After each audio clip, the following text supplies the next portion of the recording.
صلی اللہ علیہ وعلی آلہ واصحابہ وازواجہ واہل بیتہ وبارک وسلم تسلیما کثیرا کثیرا اما بعد فاعوذ باللہ من الشیطان الرجیم بسم اللہ الرحمن الرحیم اليوم أكملت لكم دينكم وأتممت عليكم نعمتي ورضيت لكم الإسلام دينا وقال النبي صلى الله عليه وسلم سيكون في أمتي 30 دجالون كذابون وكلهم يزعم أنه نبي وأنا خاتم النبيين لا نبي بعدي صدق الله وصدق رسوله النبي الكريم ونحن على ذلك لمن الشاهدين والشاكرين والحمد لله رب العالمين اللهم صل على محمد وعلى آل محمد كما صليت على إبراهيم وعلى آل إبراهيم إنك حميد مجيد اللهم بارك على محمد وعلى آل محمد كما باركت على إبراهيم وعلى آل إبراهيم إنك حميد مجيد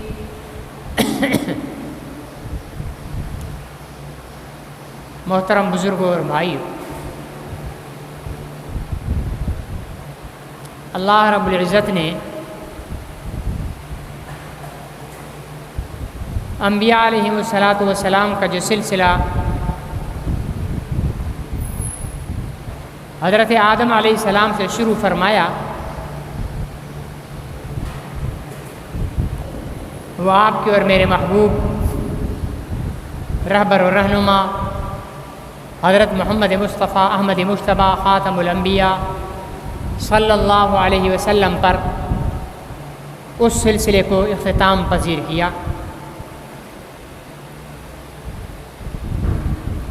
تمام نبیوں کو اللہ تعالیٰ نے نبوت عطا فرمائی، لیکن حضرت محمد رسول اللہ صلی اللہ علیہ وسلم کو اللہ رب العزت نے ختم نبوت عطا فرمائی۔ ختم نبوت کا مطلب یہ ہے کہ اب قیامت تک حضرت محمد رسول اللہ صلی اللہ علیہ وسلم کے بعد کسی بھی قسم کا ذلی، بروزی، تشریعی، غیر تشریعی نیا نبی نہیں آئے گا۔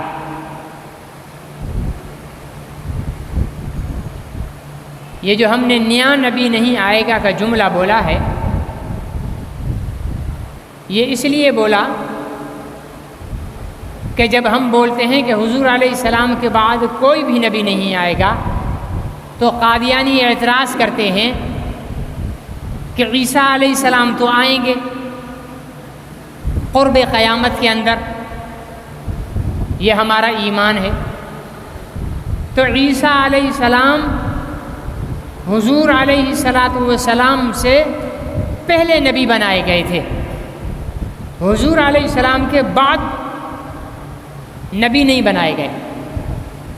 اور پھر جو عیسیٰ علیہ السلام آئیں گے تو وہ حضرت محمد رسول اللہ صلی اللہ علیہ وسلم کے دین کی اشاعت اور تبلیغ اور آپ صلی اللہ علیہ وسلم کے دین کو دنیا پر نافذ کرنے کے لیے آئیں گے، نہ کہ اپنی شریعت نافذ کریں گے۔ اس لیے ہم یہ کہتے ہیں کہ حضور علیہ الصلوۃ والسلام کے بعد کوئی نیا نبی نہیں آئے گا۔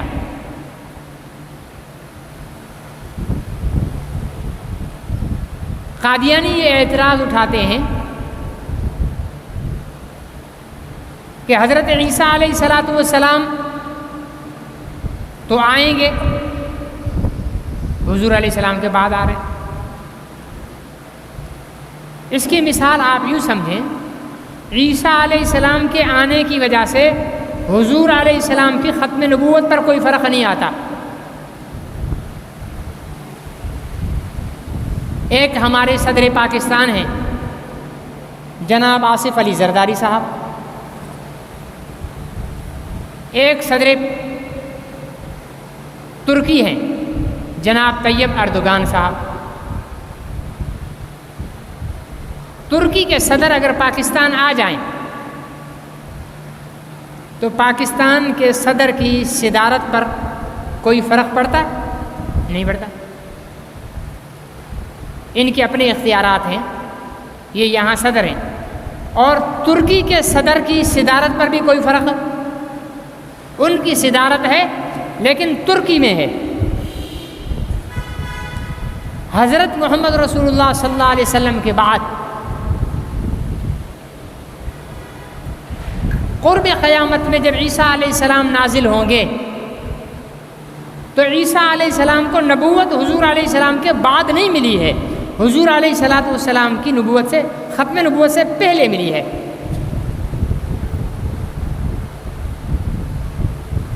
قرآن پاک میں اللہ رب العزت نے 100 سے زیادہ مقامات پر حضور علیہ الصلوۃ والسلام کی ختم نبوت کو بیان فرمایا ہے۔ ختم نبوت کے بیان فرمانے کا کیا مطلب؟ کہ اللہ رب العزت نے یہ بیان فرمایا ہے کہ محمد رسول اللہ صلی اللہ علیہ وسلم اللہ کے آخری نبی ہیں، اور یہی عقیدہ ہے ختم نبوت کا۔ خود حضور علیہ الصلوۃ والسلام نے 200 سے زیادہ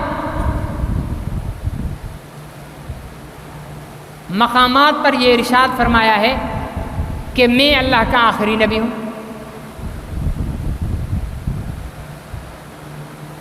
اور حضور علیہ الصلوۃ والسلام کے آخری نبی ہونے پر ایمان لائے بغیر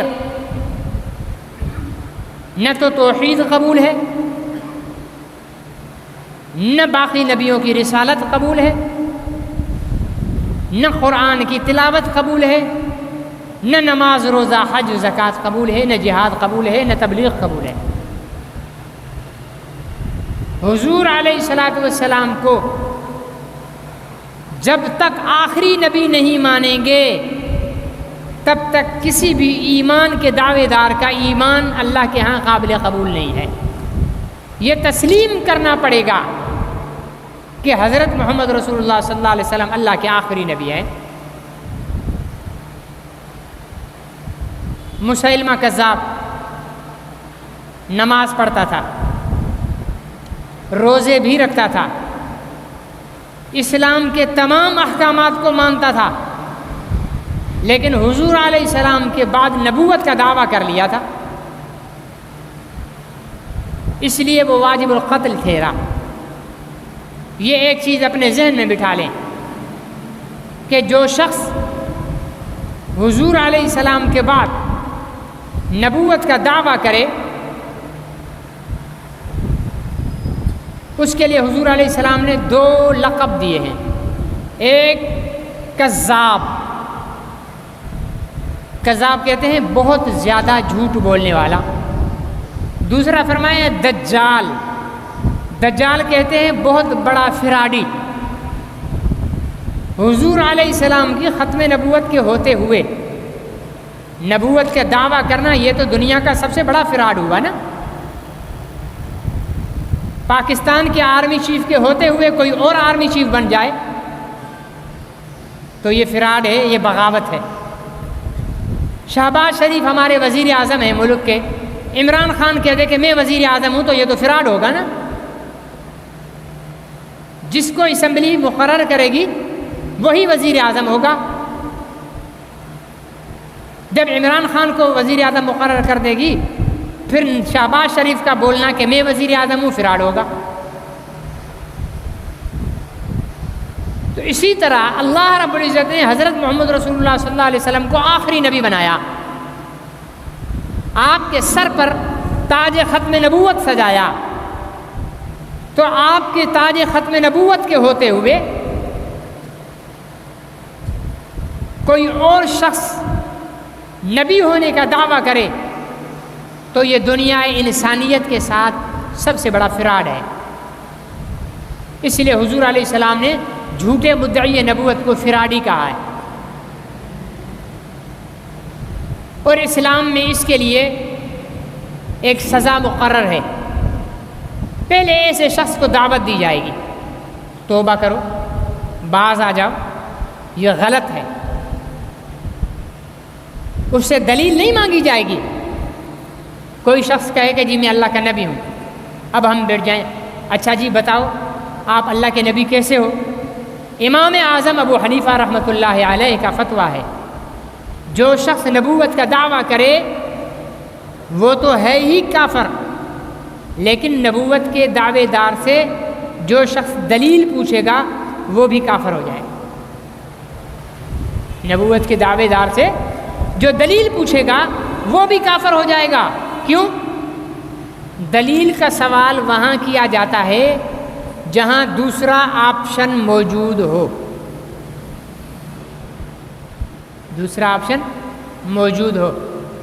یہ رنگ کالا ہے، دلیل دو، کیونکہ سفید کا آپشن موجود ہے۔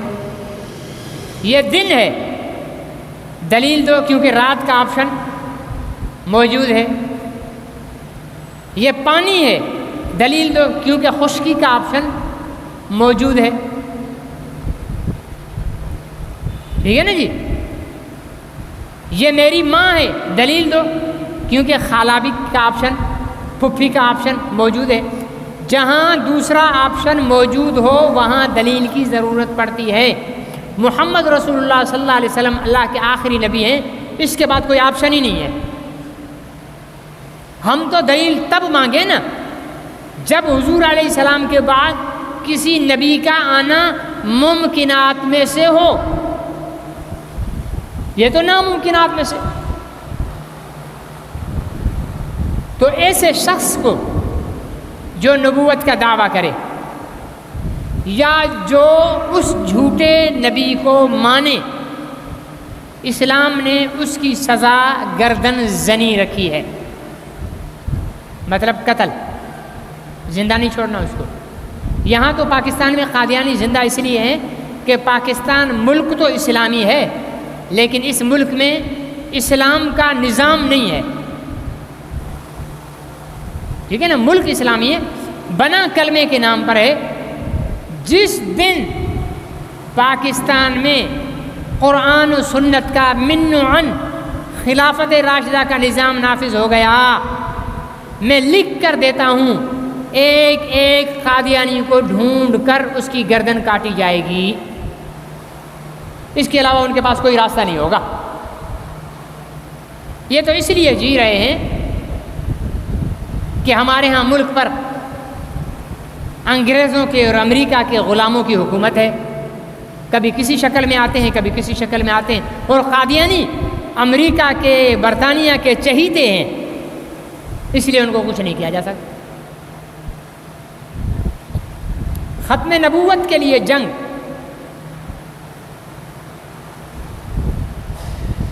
پہلی جنگ لڑی گئی حضور علیہ السلام کے زمانے میں، جس میں اسود عنسی کو قتل کیا گیا۔ حضرت فیروز دیلمی رضی اللہ تعالی عنہ نے اسود عنسی کو قتل کیا۔ دوسری ختم نبوت کی جو جنگ لڑی گئی وہ حضرت خالد بن ولید رضی اللہ تعالی عنہ کی سپہ سالاری میں سیدنا صدیق اکبر رضی اللہ تعالی عنہ کی خلیفہ خلافت کے دور میں یمامہ میں مسیلمہ کذاب کے خلاف لڑی گئی۔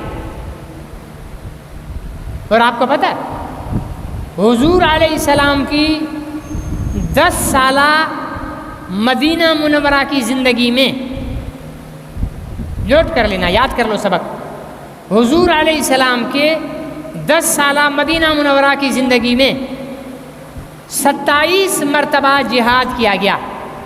کتنی مرتبہ؟ 27 مرتبہ، یعنی ہر 5.5، اگر 27 کو 10 پر ڈیوائڈ کریں، تقسیم کریں، تو 5.5 مہینے پر ایک غزوہ آتا ہے۔ اور پتہ ان 27 جہاد میں کتنے مسلمان صحابہ شہید ہوئے اور کتنے کافر واصل جہنم ہوئے؟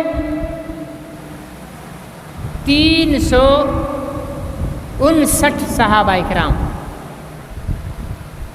359، 259 صحابہ اکرام شہید ہوئے، اور 900 کفار واصل جہنم ہوئے۔ 950 کفار کافر مارے گئے۔ کتنے سالوں میں؟ 10 سالوں میں۔ کتنی جنگوں میں؟ 27 جنگوں میں۔ اب یہ 10 سال میں جو 27 جنگیں کی گئیں، یہ کس لیے کی گئیں؟ اسلام کے دفاع کے لیے، اسلام کو پھیلانے کے لیے، اسلام کی سربلندی کے لیے، اسلام کے تحفظ کے لیے۔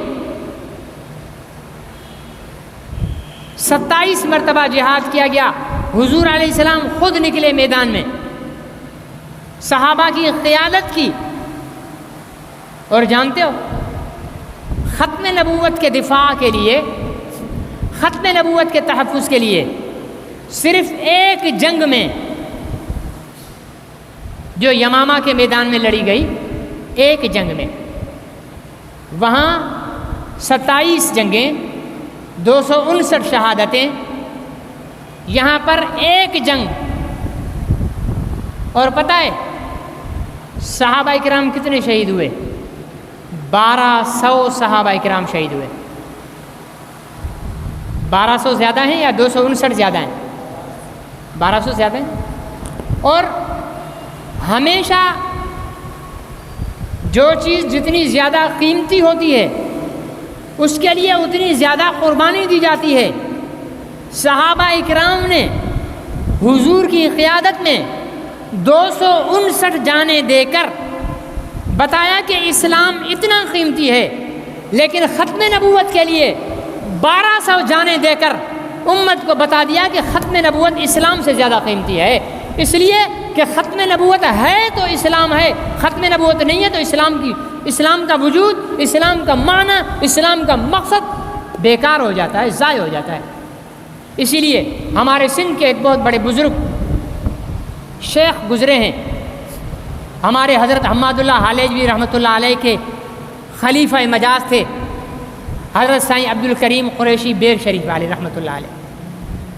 وہ ایک بات فرمایا کرتے تھے کہ اسلام میں اگر ختم نبوت کو نکال دیا جائے اسلام سے، آج یہ جو ہزاروں لاکھوں مسجدیں بنی ہوئی ہیں اور ان مسجدوں میں جو کروڑوں مسلمان دنیا میں نمازیں پڑھ رہے ہیں، صبح صادق سے لے کر دنیا میں کوئی ایک منٹ ایسا نہیں جب دنیا کے کسی نہ کسی کونے میں نمازان نہ ہو رہی ہو، کسی نہ کسی کونے میں نماز نہ ہو رہی ہو۔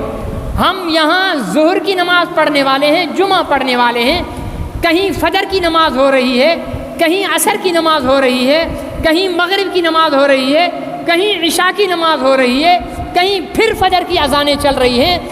دنیائے سائنس نے تحقیق کر کے بتا دیا ہے کہ اس کائنات کے کرۂ ارض پر کوئی لمحہ ایسا خالی نہیں جب دنیا کے کسی نہ کسی کونے کے اندر مؤذن اللہ اکبر کی صدا نہ لگا رہا ہو۔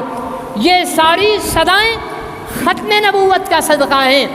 یہ جو دنیا میں مساجد میں علماء کرام نمازیں پڑھا رہے ہیں اور مجھ جیسے حقیر انسان منبر پر بیٹھ کر دین کی بات کر رہے ہیں، یہ ختم نبوت کا صدقہ ہے۔ یہ جو ہمارے سروں پر یہ عمامے سجے ہوئے ہیں، یہ ختم نبوت کا صدقہ ہے۔ اور جو یہ مدارس میں ہزاروں علماء کرام طلباء کو دین کا درس دے رہے ہیں، یہ ختم نبوت کا صدقہ ہے۔ اور یہ جو پوری دنیا میں بزرگان دین نے خانقاہیں قائم کر کے لوگوں کو اللہ اللہ کرا رہے ہیں، یہ ختم نبوت کا صدقہ ہے۔ اور یہ جو فلسطین، کشمیر، شام، عراق، لیبیا کے اندر مجاہدین اسلام اپنے سینوں کے ساتھ، اپنے سروں کے ساتھ کفن باندھ کر، اپنی جان ہتھیلی پر رکھ کر یہود و نصارہ کے ساتھ برسرے پیکار ہیں، تو یہ جہاد کی بہاریں ختم نبوت کا صدقہ ہے۔ اور اگر آج پوری دنیا میں سب سے زیادہ محنت کی جانے والی دعوت و تبلیغ کی محنت، یہ تبلیغی مراکز کا قیام، یہ ہزاروں دنیا میں پھیلی ہوئی جماعتوں کے گروہ، یہ لوگوں کو دعوتیں دینا، یہ عصر اور عشاء میں تعلیم کے لیے حلقے لگانا، اور بدھ کے دن گشت کرنا، شب جمعہ کے دن جمع ہونا، رائیونگ کے اجتماع، یہ جتنا بھی دین کی محنتیں چل رہی ہیں، یہ ختم نبوت کا صدقہ ہے۔ اگر اسلام سے ختم نبوت کو نکال دیا جائے تو اسلام نہیں رہتا، مسجد نہیں رہتی، مولوی نہیں رہتا، مدرسہ نہیں رہتا، تبلیغ نہیں رہتی، جہاد کے معنی بیکار ہو جائیں گے۔ یہ دین کی ساری محنتیں، یہ دین کی ساری بہاریں، یہ دینی اداروں کا قیام، یہ مسجد کے میناروں سے بلند ہونے والی اللہ اکبر کی صدائیں، یہ میرے آقا کریم کی تاج ختم نبوت کا صدقہ ہے۔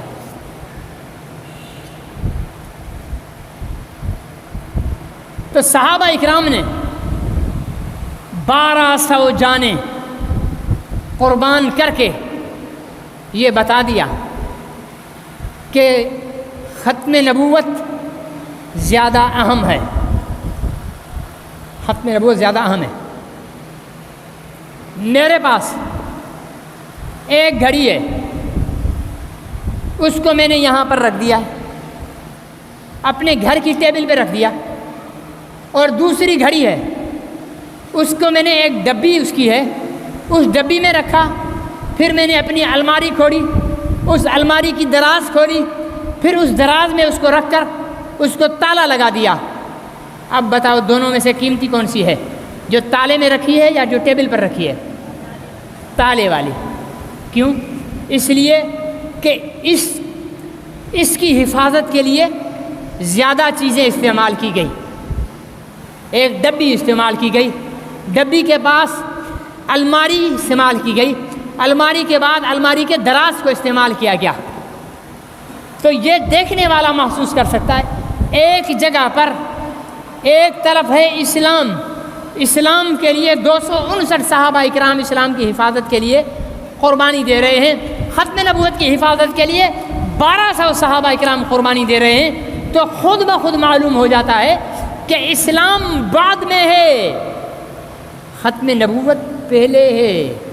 اسلام تو صدقہ ہی ختم نبوت کا ہے، اسلام تو صدقہ ہی ختم نبوت کا ہے۔ اگر اسلام میں ختم نبوت نہ ہوتی تو یہ آپ کا جو 30 پاروں کا قرآن الماریوں میں سجا ہوا رکھا ہے، یہ قرآن باقی نہ رہتا، اس میں تبدیلیاں کر دی جاتی، اس میں ملاوٹ کر دی جاتی۔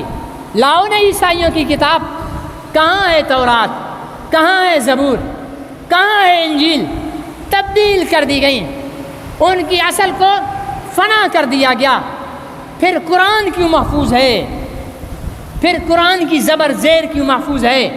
قرآن کا نقطہ کیوں محفوظ ہے؟ قرآن کا حرف کیوں محفوظ ہے؟ اس لیے محفوظ ہے کہ اللہ نے اسے محفوظ بنا دیا کہ یہ دین قیامت تک چلے گا، محمد کا دین قیامت تک چلے گا، تو اس کے لیے قرآن کی حفاظت بھی ضروری ہے۔ اس لیے میرے بھائی، ہم مسلمانوں پر بحیثیت امت محمد ہونے کے، چاہے بریلوی ہو، چاہے دیوبندی ہو، چاہے اہل حدیث ہو، یہ سب مسلمان ہیں۔ یہ کیا ہیں بھائی؟ بولتے نہیں ہو۔ اب ہم بریلویوں کو کیسے مسلمان بولیں؟ اب ہم اہل حدیثوں کو کیسے مسلمان بولیں؟ بھائی مسلمان ہیں۔ بریلوی اور دیوبندیوں کی تو فقہ بھی ایک ہے، بریلوی دیوبندی کی فقہ بھی ایک ہے، بریلوی بھی امام ابو حنیفہ کے مقلد ہیں اور دیوبندی بھی امام ابو حنیفہ کے مقلد ہیں، ٹھیک ہے نا۔ یہ مسلمان ہیں، کسی بھی مسلک کا ہو، مسلک بعد میں ہے، مسلک بعد میں ہے، پہلے نبی کی ختم نبوت ہے، ہم پر ذمہ داری ہے۔ کیوں حضرت سید انور شاہ کشمیری رحمۃ اللہ علیہ نے فرمایا، کون انور شاہ کشمیری؟ وہ انور شاہ کشمیری جو محدث کبیر ہیں، دیوبند کی مسند حدیث پر بیٹھ کر آدھی صدی سے زیادہ بخاری شریف کا سبق پڑھایا ہے، آدھی صدی سے زیادہ بخاری شریف کا سبق پڑھایا ہے۔ حج پر جا رہے ہیں، ڈھابیل کی ریلوے اسٹیشن پر بیٹھے ہیں، 500 علماء جو ان کے شاگرد تھے وہ انہیں سیاف کرنے کے لیے، الوداع کرنے کے لیے اسٹیشن پر بیٹھے ہوئے ہیں، اسٹیشن پر بیٹھے ہوئے ہیں۔ اور پتہ ہے وہ 500 علماء کتنے بڑے پائے کے تھے؟ مولانا تقی عثمانی صاحب کا نام سنا؟ ان کے والد صاحب تھے مولانا مفتی محمد شفیع عثمانی، ٹھیک ہے نا۔ سوچیں تقی عثمانی کا کتنا مقام ہے دنیا میں، تو ان کے والد کا کتنا مقام ہوگا۔ آپ نے بنوری ٹاؤن کا نام تو سنا ہوگا، ہمارا دیوبند مسلک کا ایک ادارہ ہے جامعۃ العلوم الاسلامیہ، علامہ بنوری ٹاؤن کراچی۔ اس مدرسے کو جس نے بنایا ہے، اس مدرسے کے بانی کا نام ہے سید محمد یوسف بنوری، سید محمد یوسف بنوری۔ مفتی محمد شفیع عثمانی، سید محمد یوسف بنوری، یہ ان کے شاگرد ہیں اور یہ انہیں رخصت کرنے کے لیے آئے۔ یہ صرف 2 نہیں، ایسے 500 علماء انہیں رخصت کرنے کے لیے آئے، بیٹھے ہوئے ٹرین کا انتظار ہو رہا ہے۔ تار آ گئی، یہ تار آپ نوجوان نہیں سمجھیں گے تار کیا ہوتی ہے، ٹھیک ہے نا جی۔ ٹیلی گرام آ گیا، یہ بھی آپ نہیں سمجھو گے، یہ پرانی کہانیاں ہیں، یہ ہمارے دور کی کہانیاں ہیں، ٹھیک ہے نا۔ ٹیلی گرام آ جاتا، جنہوں نے جنہوں نے آنکھی میسیجوں میں کھولی ہو، جنہوں نے آنکھی ای میل میں کھولی ہو، انہیں کیا پتا ہوگا کہ ٹیلی گرام اور تار کیا ہوتی ہے۔ یہ ایک سسٹم تھا، اس کے ذریعے سے ایمرجنسی پیغام ایک شہر سے دوسرے شہر بھیجا جاتا تھا۔ اسٹیشن ماسٹر ٹیلی گرام لے کر سید انور شاہ کشمیری کے پاس آیا۔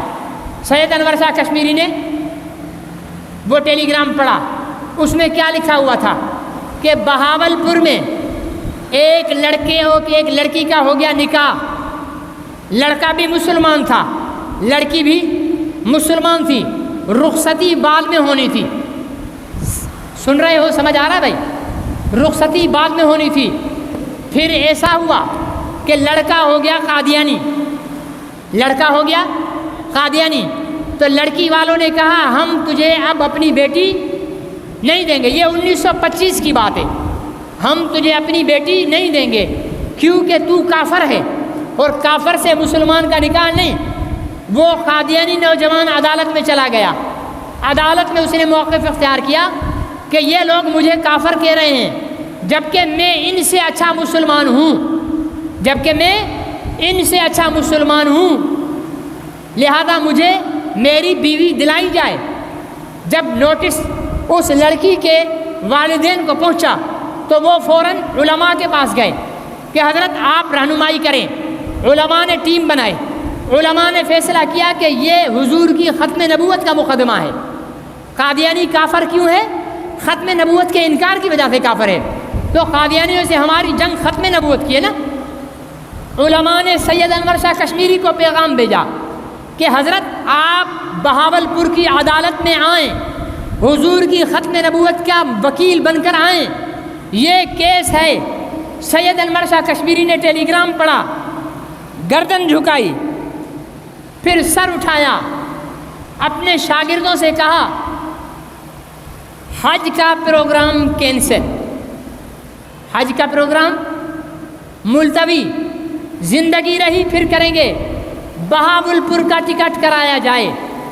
سید بنوری، مفتی شفیع عثمانی اور دیگر شاگردوں نے کہا حضرت حج کا پروگرام کینسل کر رہے ہیں، خیر تو ہے، فرمانے لگے کہ میرے پاس یہ ٹیلی گرام آیا ہے، میرے پاس سنہری موقع ہے کہ بہاولپور کی عدالت میں محمد عربی کی ختم نبوت کا وکیل بن کر پیش ہو جاؤں۔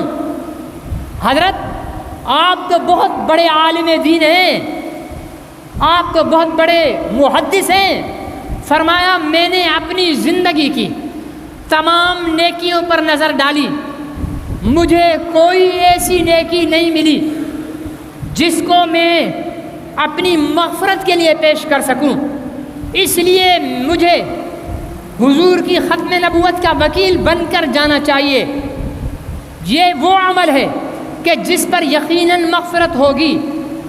پھر فرمانے لگے بھائی اگر ہم حضور کی ختم نبوت کا تحفظ نہ کریں، حضور کی ختم نبوت کا دفاع نہ کریں تو ہم سے گلی کا کتا اچھا ہے۔ کیوں؟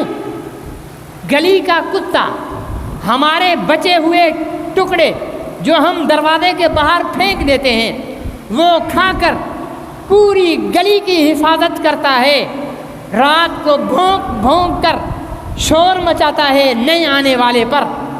اگر کتے میں اتنی وفاداری ہے تو ہماری تو زندگیاں محمد عربی کی ختم نبوت کا صدقہ ہیں۔ ہم علماء تو کھاتے ہی نبی کے نام پر ہیں، ہم تو ہاتھ چمواتے ہی نبی کے نام پر ہیں نا۔ پھر اگر ہم ختم نبوت کا تحفظ نہ کر سکیں تو پھر وہ کتا ہی اچھا ہے نا ہم سے، جو کھا کر کم از کم گلی والوں کا تو تحفظ کرتا ہے۔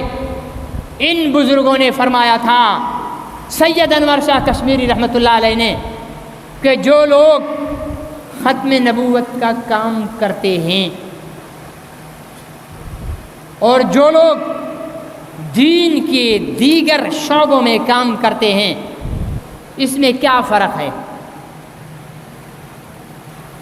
بہت سے شعبے ہیں نا دین کے، مدرسہ یہ ایک دین کا شعبہ ہے، یہ مسجد بھی ایک دین کا شعبہ ہے، خانقاہ یہ ایک دین کا شعبہ ہے، جہاد دین کا شعبہ ہے، تبلیغ دین کا شعبہ ہے، یہ سارے دین کے شعبے ہیں۔ سیاست یہ بھی دین کا، یہ الگ بات ہے تم لوگوں نے ہم مولویوں پر سیاست حرام کر دی ہے، ٹھیک ہے نا۔ تمہیں مولوی وہ چاہیے جو صرف نماز روزے کی بات کرے، حکمران بھلے کچھ بھی کریں کچھ نہ بولے، آپ کی نظر میں وہ مولوی اچھا۔ مجھ جیسا بندہ آپ لوگوں کی نظر میں پتہ اچھا ہوگا ہی نہیں، جو غلط کو غلط کہے، جو باطل کو باطل کہے، ٹھیک ہے نا جی۔ تو سیاست اصل وراثت ہے محمد رسول اللہ کی۔ اصل وراثت کس کی ہے؟ محمد رسول اللہ کی۔ اور علماء وارث کس کے ہیں؟ محمد رسول اللہ کے۔ تو یہ وراثت کس کو جائے گی؟ نبی کے وارثوں کو جائے گی۔ نواز شریف نبی کا وارث ہے، عمران خان نبی کا وارث ہے، زرداری نبی کا وارث ہے، بلاول نبی کا وارث ہے، نبی کا وارث ہے فضل الرحمان، نبی کا وارث ہے مفتی محمود، نبی کا وارث ہے سراج الحق، نبی کا وارث ہے نعیب الرحمان، نبی کے وارث ہیں اہل دین، ٹھیک ہے نا جی۔ یہ آپ لوگوں کا مسئلہ ہے کہ آپ نے یہ نبی کی وراثت مولویوں سے چھین کر۔ اور پھر ایک بات اور بتا دوں، سیاست صرف یہ نہیں کہ ووٹ لو حکومت کرو، سیاست مطلب ہے حق کو حق، باطل کو باطل، بغیر کسی خوف کے، ٹھیک ہے نا جی، بغیر کسی خوف کے باطل کو باطل اور حق کو حق کہنا اور اپنی قوم کی صحیح رہنمائی کرنا، یہی تو سیاست ہے۔ بت پوجا غلط تھی تو حضور علیہ الصلاۃ والسلام نے ببانگ دہل مشرکین مکہ سے کہا قولوا لا الہ الا اللہ۔ بتوں کی پوجا غلط تھی تو ابراہیم علیہ السلام نے اپنے بت گر بت فروش خاندان اور قوم کے سامنے کہا نہیں کرتے یہ تمہارے معبودان باطلا، کچھ عبادت کے لائق صرف اللہ ہے۔ تو ان نبیوں کے نقش قدم پر چل کر جو حق کو حق بولے، جو باطل کو باطل بولے، وہی سیاست دان ہے، وہی نبی کی میراث کو سنبھالنے والا ہے۔ تو بات کہیں سے کہیں نکل جائے گی، سیاست بھی دین کا شعبہ، مدرسہ بھی دین کا شعبہ، تبلیغ بھی دین کا شعبہ، جہاد بھی دین کا شعبہ، مسجد بھی دین کا شعبہ، خانقاہ بھی دین کا شعبہ، یہ سارے دین کے شعبے ہیں۔ جو مدرسہ چلا رہا ہے وہ بھی بہت اعلیٰ کام کر رہا ہے، جو خانقاہ چلا رہا ہے وہ بھی بہت اعلیٰ کام کر رہا ہے، جو سیاست میں علماء کردار ادا کر رہے ہیں وہ بھی بہت اعلیٰ کام کر رہے ہیں، جو خانقاہیں چلا رہے ہیں وہ بھی بہت اعلیٰ کام کر رہے ہیں۔ لیکن سید کشمیری رحمۃ اللہ علیہ نے فرمایا جو نبی کی ختم نبوت کا کام کر رہے ہیں، یہ جو دین کے دیگر شعبے ہیں، یہ اعمال نبوت کی حفاظت کر رہے ہیں۔ کس کی حفاظت کر رہے ہیں؟ ناراض بیٹھے ہو؟ جو ناراض نہیں ہے وہ بولے، جو ناراض ہے بھلے نہ بولے۔ کس کی حفاظت کر رہے ہیں؟ اعمال نبوت۔ نماز نبی کا عمل ہے، نبی کی ذات۔ جہاد نبی کا عمل ہے، نبی کی ذات نہیں۔ تبلیغ نبی کا عمل ہے، نبی کی ذات نہیں۔ مسجد بنانا نبی کا عمل ہے، نبی کی ذات نہیں۔ مدرسہ بنانا نبی کا عمل ہے، نبی کی ذات نہیں۔ سیاست میں کردار ادا کرنا نبی کا عمل ہے، نبی کی ذات نہیں۔ اللہ کا ذکر کرنا نبی کا عمل ہے، نبی کی ذات نہیں۔ اب جو مسجد بنا رہا ہے وہ نبی کے عمل ہے، مسجد کی حفاظت کر رہا ہے۔ جو تبلیغ کر رہا ہے وہ نبی کے عمل ہے، تبلیغ کی حفاظت کر رہا ہے۔ جو جہاد کر رہا ہے وہ نبی کے عمل ہے، جہاد کی حفاظت کر رہا ہے۔ جو مدرسہ بنا رہا ہے وہ نبی کے عمل ہے، مدرسہ کی حفاظت کر رہا ہے۔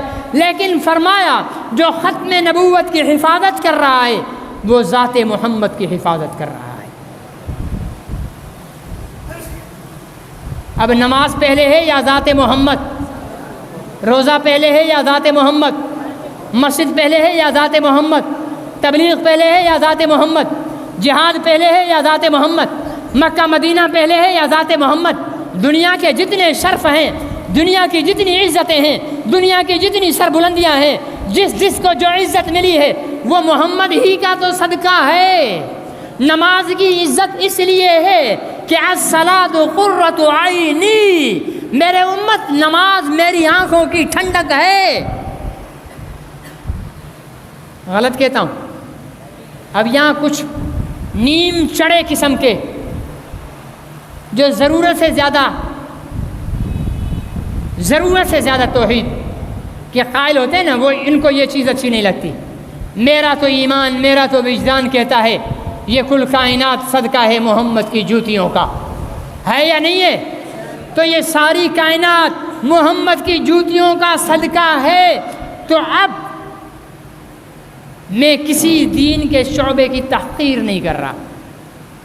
لگے رہو تبلیغ میں، بناتے رہو مدرسے، بناتے رہو مسجدیں، کرتے رہو سیاست، آباد رکھو خانقاہیں، سارے کام کرو، میدان جہاد کے بھی سجا کر رکھو، لیکن یاد رکھو ان ساری محنتوں کا نچوڑ نبی کی ختم نبوت ہے، اس کا تحفظ کرنا پڑے گا۔